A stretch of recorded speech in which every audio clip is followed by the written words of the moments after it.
Hello guys, welcome back to our channel. So in this guide, I'm going to show you how to free up PC storage by deleting old Windows Update files. First, you need to go ahead and open your File Explorer, expand it, and then go to My PC or This PC.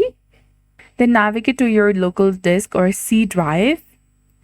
Open the Windows folder and locate the software distribution folder. You'll find it between SKB and Speech. You need to open it and then select the download folder and open it as well. Here you'll see many old update files that are no longer needed. Select all of them, then right click on it and select delete. After deleting them from the download folder, you can go to your recycle bin, then right click on it and select empty recycle bin. Confirm the deletion when prompted, and this final step will completely free up the space on your C drive.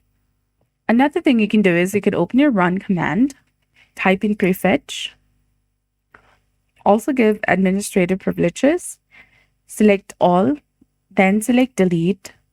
Again, open the run command. Now type temp, also select everything and delete it. Then type %temp%, hit enter. Again, select all and delete everything. This will help you free up space on your computer and also help you run your computer faster. So that's it. I hope you found this video helpful. If you did, please like, share, and subscribe.